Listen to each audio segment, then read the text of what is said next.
Hey, what's up, everybody? It's your boy Simon from Siphon TCG, and I'm coming at you with another deck tech.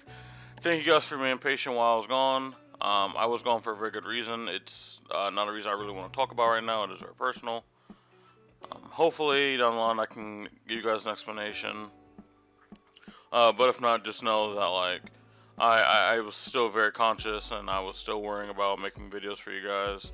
It's just I did not have a lot of time, and there's just a lot of stuff. I'll just put it like that. But let's talk about that later. Let's talk about what this is now. This is going to be my deck tech. I piloted this exact list to 5th place in the Card Guys Patreon tournament, and at least in the CC portion. And then I got 10th at a 1K, barely missing out on top 8 due to me being a little bit stubborn and not conceding to my opponent. My opponent was kind of new.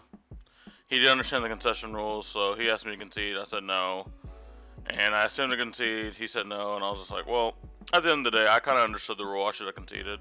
Everyone, he said no, but I knew there was no way I could lose, but there was a chance I could win, so I went for it, and it ended up costing me a top 8, which would have been really nice, but again, it's in the past. And this deck has been absolutely wonderful for me for the time period I've played it, and it's to the point where I would like to share this with the public.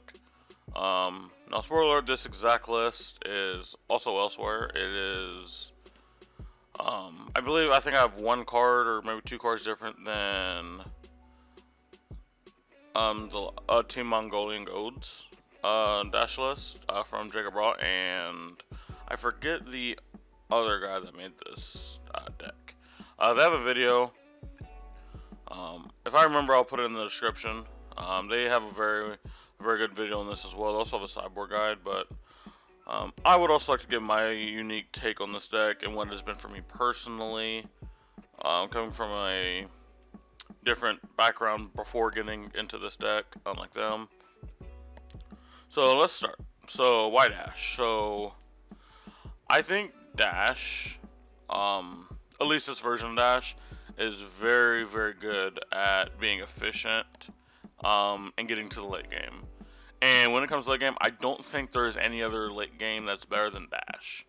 I believe like Dromai's late game is close. I think Oldhim has a very good late game.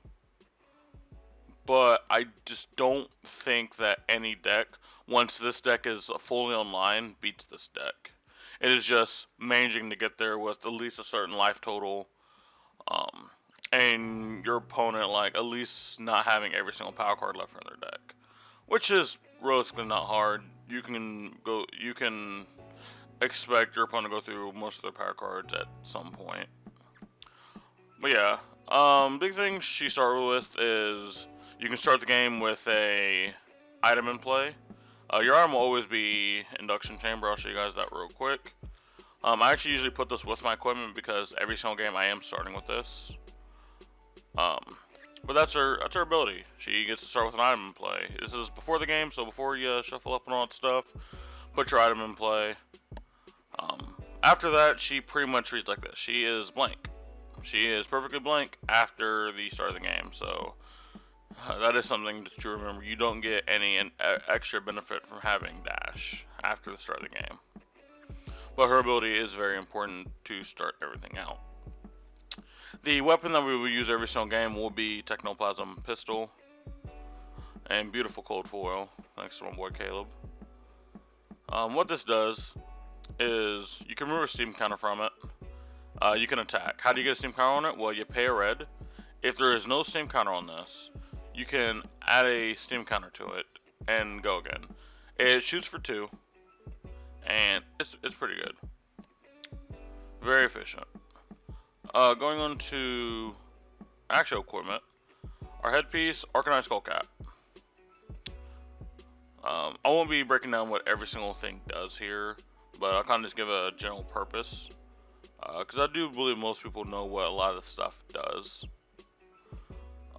But obviously, if you are curious, you can always ask me in the comment section to go a little more in depth with the cards, or you can always look up the card yourself. But Skullcap, it's here for a 3 block, and AB2 in mixed damage matchups.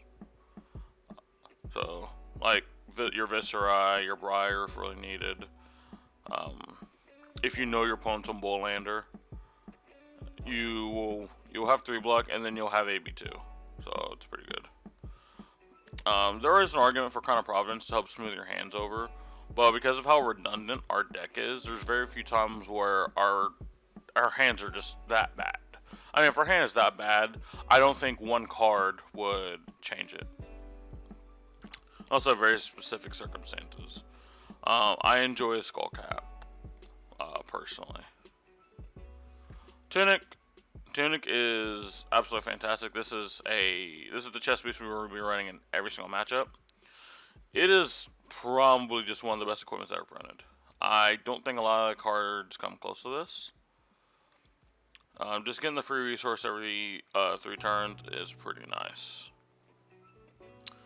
And we have an assortment of Iron Hides.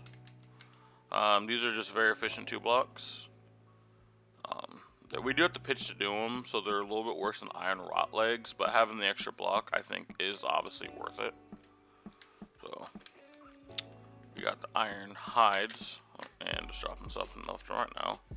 Lastly, we have our assortment of AB. Start with Visualizing Model 1. This does have AB2, which is really nice. It kind of like Skullcap, it will have AB2. The ability doesn't really matter. It's whenever you boost, you can draw a card, put a card from here on top of your deck. It really won't matter for us. Outside very, very late game scenarios versus very specific decks, we rarely ever use this. No run gloves, just for no run gloves. Lastly, we have Killer Accelerators, AB1. Kind of just like the Model 1 here. The ability we really won't ever use outside of very specific scenarios versus very specific decks. Where if we break it, we just get next one if we boosted. That's it. So as far as equipment goes, that is it.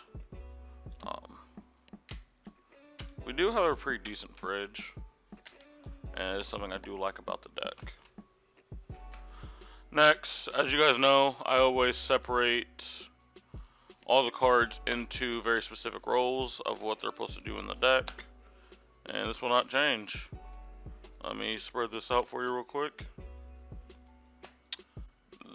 We have 5 different things in the deck. We have our items, we have utility and life gain, defense reactions, poppers, block 3s. And yes, there is a section literally for block 3, and you can see how thick it is. So we'll start off with the items. We have 3 plasma purifiers, 2 induction chambers, 3 sparker geniuses. The plasma purifiers and the induction chambers are what we like to call Exodia. Having all 5 of these on the board right now is what you'll hear me Exodia. So if you hear me say the word Exodia at some point, this is what I'm referring to. Is all 5 of these being on the field at the same time. And this is usually how you would win the game. You can, I believe, with 2 blues, you can swing for 15. And this is kind of what makes the deck tick, is these items. For those who don't actually know what the items do, these are some things I actually will break down. The induction chamber, again, you will be starting with 1. What this is instant attack reaction. If you can remove a stim counter on it, you give target pistol go again. Pretty simple, right? Purifier gives a +1. Each one of these gives a +1. Again, pretty simple. Sparker Genius just can become any one of these items, which is why it's in this section. Also, one big note, it is a block 3. And worst case scenarios.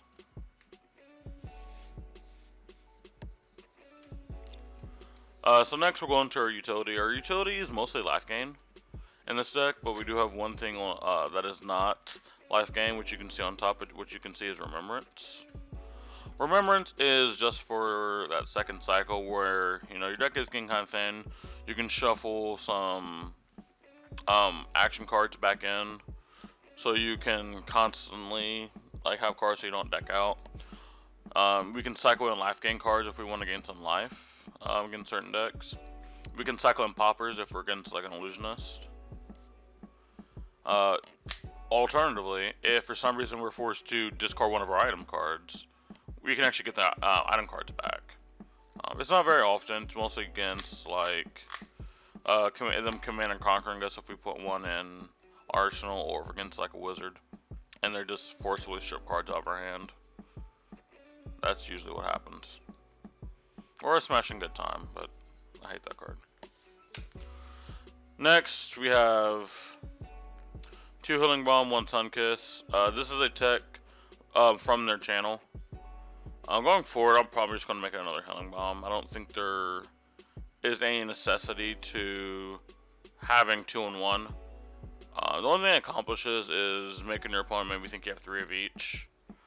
But we don't play Moonwish on here at all.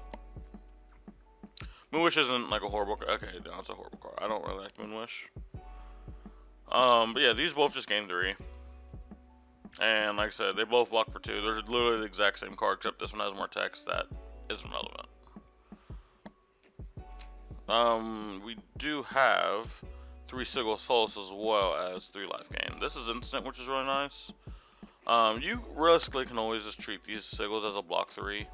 The issue is it still applies on hit effects, so like always thinking of them like that is not the best, but like they pretty much absorb 3 damage just like a block 3 would. But this life gain can help you dance around a lot of things, especially if you can get it done early. Starting the game at like 46 life is actually like really huge. It's just like, well, that was the 6 damage I would have blocked later in the game.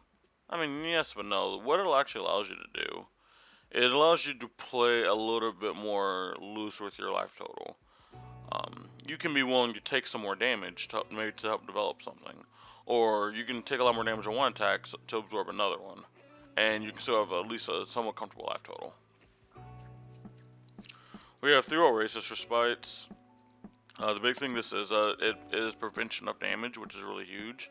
This also blocks a lot of weapons straight up, for 1. Like this blocks Winterwell, this blocks Rosetta Thorn, just literally by itself. And if we're less life than them, we gain 1. This is also really good against Wizard. Like, they try to Wangman you, you say no. They try to Aetherize Fan you red, you pitch like you can literally pitch a yellow. Oasis Respite, target the Aetherized Vein, AB1. Completely covered up. With 2 cards. It's like, this card is very, very versatile. It's also really nice in the 5 matchup. Because they come in for 4 a lot, and being able to Tunic for this, which is the only time you use Tunic in that matchup, being able to Tunic, Oasis Respite, like the Rising Resentment, is just amazing, and it's so helpful. Last card is going to be Heart of Findale. This is Stricken here for the life gain, and you get the life gain off the pitch, and it's also a blue pitch. Do be careful, doesn't block, so if you get into a situation where you can't block, can't end battle for you, but for the most part, you never really run into that. Next we have defense reactions. We have 3 Sink Below, 3 Fate Foreseen, 3 Springboard Somersault, 3 That's All You Got, and 3 Unmovable.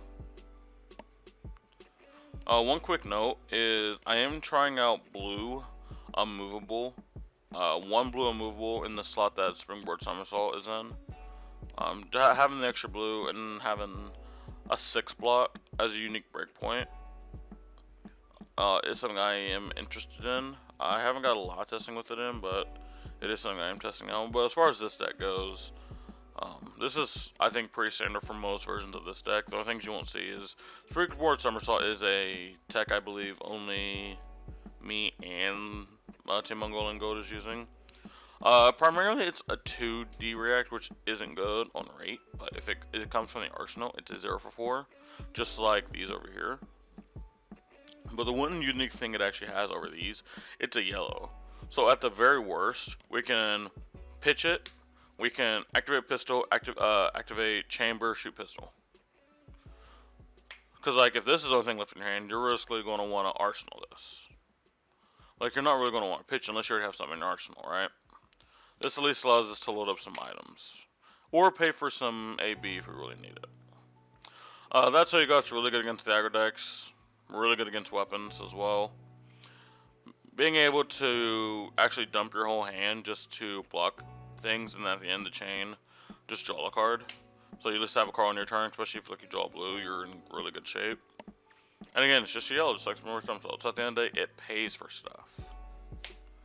Red and movable. It's a 7 or an 8 block. I don't think you can really ask for more. The only downside is against some decks, because we have to present 60. There are certain matchups where we have to just have these in the deck. Like against Fi. Against Fi, we actually have to run these. I haven't really found a sideboard plan that I like that can take these out and still present 60 and still be very confident. I'm willing to find that. I'm going to keep looking for it. But I don't think it exists right now. But yeah. At the same time, against almost every other deck, Unmovable is amazing. Especially against like Guardian. They're really trying to come in for huge. If they're coming in for like 10 or like 11 with a Crippling Crush, you're just Unmovable. From Arsenal, take 3. You won't get crushed. Pretty good. Unmovable is really good. Next, we're going to our poppers. Our poppers are specifically in this meta only for Dromai, as we have no other illusionist in classic constructed game mode, but for more to come. And it's very simple. 3 Command and Conquer, 3 Fighting Spirit. There's no reason to really add any more poppers. If we were to add more poppers, it might just be Red Fighting Spirit, but even still then, I don't really see a need for it. You can navigate most of the illusionist matchups really without popping their stuff. Obviously, being able to just pop like a card and leave their whole entire board dead pretty much and not able to do anything and gain life specifically off its Fighting Spirit is obviously nice. Do not get me wrong. It is a very nice double swing, and very rarely is it a negative. But these are not necessary. That's why there's only 6, and these are the very specific ones we play. They have applications outside of just being a popper. I don't need to explain Command and Conquer. I don't need to explain the Command and Conquer and why Command and Conquer is good. Fighting Spirit. Only downside to it, it's a 2 block, but it's a pseudo 3 block if you're lower. Just sometimes actual 2 block does hurt, so that's something you need to be wary of. But for the most part, it's a 3 block. And it also can pay for stuff. Again, it is yellow, that's important. But yeah, specifically only in the Dromai. One thing you can also do is you can just swing at their dragons. So if it's things like Necria or like Uvia, Necria, it gets Ash when it gets popped. Uvia, they're literally never going to attack with Uvia. If you just want to cleanly kill them, you can pitch a card, Command and Conquer it. Is it amazing? Is it the best? No, you'd rather just pop it, stop the rest of the combat chain, but sometimes you actually just need to kill them. You just need to kill it sometimes, you know what I mean? This can also pressure the life total. It is 6 damage. It is 6 damage at the end of the day for 2. Next, these aren't separated because these are literally all the Saxon cards. These are blue pitch cards that block for 3. Every single one of these cards.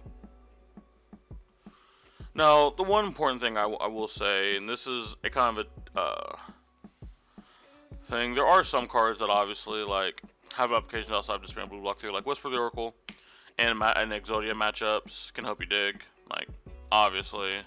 Same thing with Sift, they offer that exact same thing. The reason why we play cards like Brutal Assault is specifically for Dromai. Being able to just pitch a card, cleanly kill it, keep 2 cards in hand, Arsenal card, is really nice. Being able to play Brutal Assault, swing with Pistol, or vice versa. clearly kills all the 6 drops. Like, we do have this rounds on me here. I'm so iffy on this card if ever actually playing it. It's been very 50-50 on whether it's been helpful or not helpful. I think it mostly depends on the pilot and when they time it. Like if you play against Dromai, let's just say against Dromai, and you just play this arbitrarily when they have a 5-card hand and you give them a 6 card. Yeah, you're probably messing up there. But if they have like 6 Aether Ashwings on the board and you do that, well, yeah, you're still in a bad spot, but you're going to naturally be mitigating a lot of damage. Same thing against Fi. One thing this actually does, I'm against a lot of decks, but I really have noticed against Fi, and I'm so iffy if I play against Fi though, is it really changes the breakpoints of all their attacks. So example, a lot of stuff comes in for 4, which is really hard for us to block. We can't just give them a single card and be on with our day. A lot of times we have to give them 2 cards. We have to give them a D-React, we have to give them a piece of equipment, or we just have to accept the damage and possibly on hit. This just turns our 4 into a 3, and now we can cleanly just give them 1 card.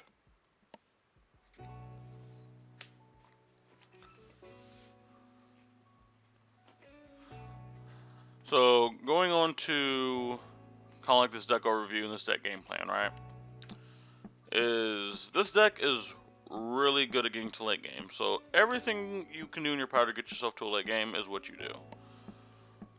You will be on the back foot, not life total wise, but like tempo wise throughout the whole entire game, almost.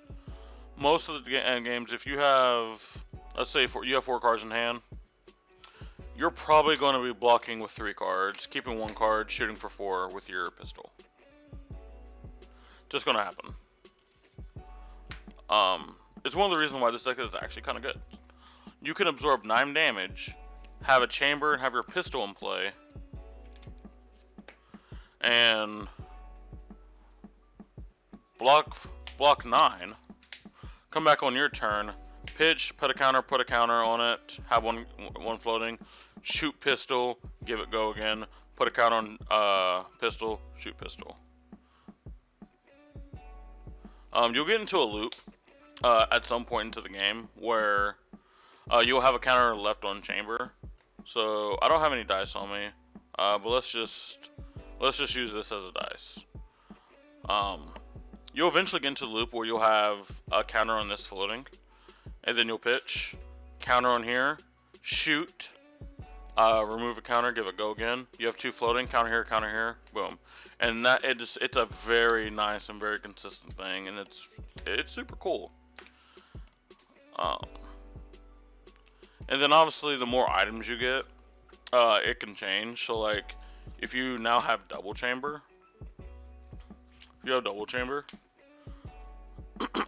sorry, you can block 6, go to your turn, nothing loaded up, pitch, load everything, shoot, give it go again, pitch, you have 2 floating, put a counter on, shoot, give it go again, still 2 floating, put a counter on pistol, put a counter on chamber, shoot pistol, you go into your next turn with a counter on this chamber here. So now you can just go pitch, put a counter on chamber, put a counter on pistol, 1 floating, shoot, give it go again, pitch, put a counter on pistol, put a counter on chamber, boom. And it's just like, and it just starts getting crazier because then you can start working in purifiers. And it requires you to block with less cards, because the more cards you actually get to keep on your turn and load everything up, it is more dangerous for your opponent. Like the moment where you go from blocking with 3 cards, 2 cards a turn, to block with 1 card a turn, your opponent should inevitably know like their time is becoming very short. Another tip and trick for you guys is the usage of your actual mechanologist cards. I'm just gonna pull some out for you guys real quick so I can kind of show you what I am talking about. So there's a lot of these mechanologist cards with boost, and like the hybrid version, the aggro version obviously is boosting with them. However, we are not. We're using them for the block value. But obviously, also because they're blues, they're being pitched a lot.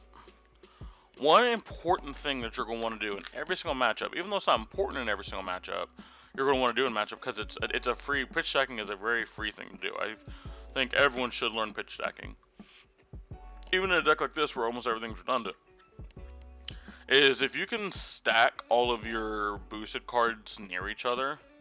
That's kind of where I was talking about late game, where you can actually turn into a semi-aggro deck and just be like, overloop, boost this away, overloop, throttle, boost, overloop. Like you can start doing that, right?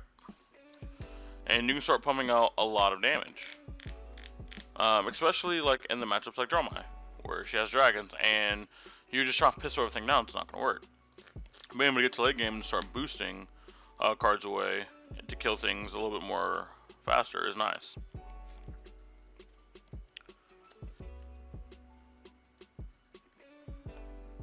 Another tip I have for you is whenever you pop, you do really need to time your poppers. One mistake I've done is I've been on both ends of the spectrum. I have popped very, very early, and I popped just so I could pop. Well, I have a popper, I pop. And what this did is this actually loses me a lot late game.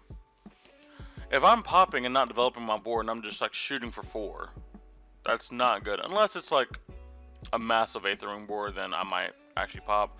But if they just have like an Aether Wing and like 1 dragon, there's no reason to pop. There's no reason to pop. Just block it. Save your popper. Especially if it's like a Fighting Spirit. Pitching them away early, you can sacrifice a lot of tempo, because then if they're able to build a massive board, you have no way to stop them. And then you have to wait on very, very long turns like turn 10, turn 11 to actually start popping things. And you're going to lose that. You really want to pop their dragons whenever you can actually either establish a board, shoot back a bunch of damage, or they have a very massive board. Those are the only times you realistically want to pop. Just popping because you have the ability to pop will lose you almost every single game. Another tip I have for you is Tunic. Tunic in most of your aggro matchups literally will sit on 3 a vast majority of the game. You will only Tunic. In our case, you will only Tunic is if you have a Respite. You don't want to lose a card to Respite. Now in the Wizard matchup, that gets kind of different. But obviously, we're talking about the aggro matchup, like against Fi. Because I guarantee you, if you have to pitch a card to Oasis Respite, you're going to lose that game. It is so inefficient for you to do that. So that's why you Tunic for it. Now obviously, if you are in desperate, and I mean desperate need to use the Respite, obviously use it. But in 80% of the applications, you always Tunic for it.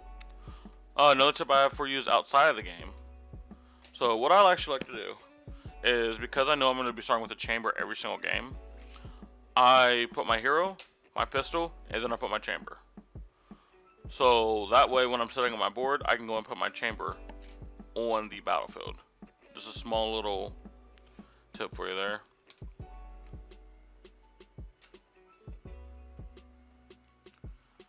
And that's all I have for you guys.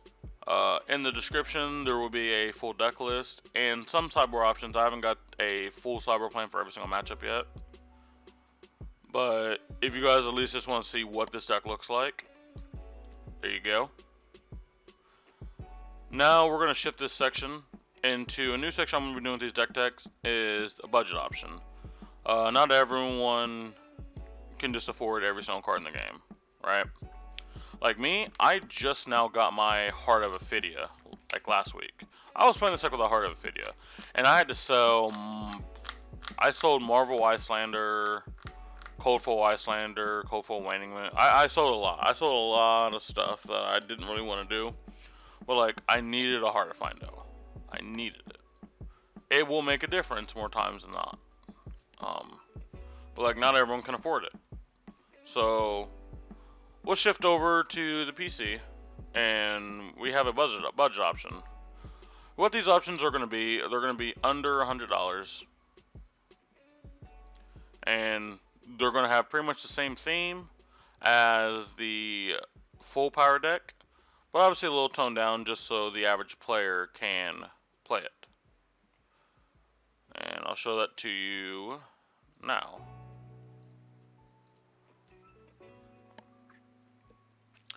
As you can, I'll go through some of the changes because obviously you have the actual deck list here, but just to know what some of the changes are. We're removing a lot of the cards that cost $8 or more. We're removing cards like This Round's on Me. We're removing cards like That's All You Got. Obviously removing Heart of Findel. And just a few other cards. We're not running Skullcap, we're not running Tunic. So what are we doing? We're adding more block 3s. We added Locked and Loaded. This is actually a card that came out of Arcane Rising. Your next Malignant Acknowledged attack this turn gets +1 if you boosted this turn. Opt 1, go again. This is a good late game card actually. But it's a blue block 3. That is the biggest thing. We have a third Overloop. We just complete the more block 3s as I was stating earlier. One card I think that gets a little bit better since we're not running things like That's All You Got is Reinforced Line, which is a card I actually was trying out in the main deck for a while. I just didn't get enough testing with a specific card. This is a pseudo defense reaction that actually gets around a lot of things. So there's even times that you can't D-react like against like Command and Conquer, right? So you can Reinforce Line to be able to block that. It is target defense, target defending attack action gets +4, and we do have one yellow one that gets +3. This is a card I might revisit for the main deck at some point. Don't 100% know, but I will come back to you guys if I do end up adding it. We had a T-Bone. It's another blue block 3 that actually has a nice application late game. We can start our combat chain off with T-Bone. We can boost, even if we don't actually boost and get a card. If we're running a card like Achilles at a raise, we can get an action point. But if we're pitch checking properly, we should be able to get a Mechanologist card and have go again. And then from there, we can pistol, and they won't be able to really block with equipment. Because people rarely will block with equipment early against us because they kind of have no reason to, right? And then we have Zoom In. This is our blue block 3. Those are some cheap alternative cards. We are changing our equipment suite. We still have all 3 AB that we had. We still have Ironhide Gauntlet, Iron Leg, but they are now joined by Ironhide Helmet and Plate. I honestly think that just being able to have more of a fridge is very important if you're not going to have the utility of Skullcap and Tunic. Just be able to say, I have more effective HP now. I think it's great. You can actually pitch a blue and block for 6. So now you can turn your equipment to a pseudo unmovable. But that's overall changes. And with all those changes, we get down to $70, which I think is very affordable for the average player. And you're going to be able to do pretty much the exact same thing we're doing with this main deck. But now you're doing it for $70. And I think this is a really good deck to teach people Control. How to play Control in Flesh and Blood. Because I don't think Control is a widely sought after archetype. It's a very hard archetype to get into. And it's also usually on the expensive side. Because of some of the cards you have to run. But this is giving its best Control impression for less than $100. This will also be in the description. Ladies and gentlemen, I thank you guys for coming to this video. And ignore that. I'm glad to be back. Hopefully I should be making some more videos soon. Apologies, just sneezed and I'm not doing a retake. But hopefully I get to bring you guys some more videos soon. Hope you guys enjoyed this one. Leave you guys feedback in the description. If you guys take this to a tournament or take this to your armory, please let me know how you guys do with it. If there's any changes, please let me know. I'm down to discuss. Ladies and gentlemen, it's been your boy Siphon from Siphon TCG. I'll see you next time.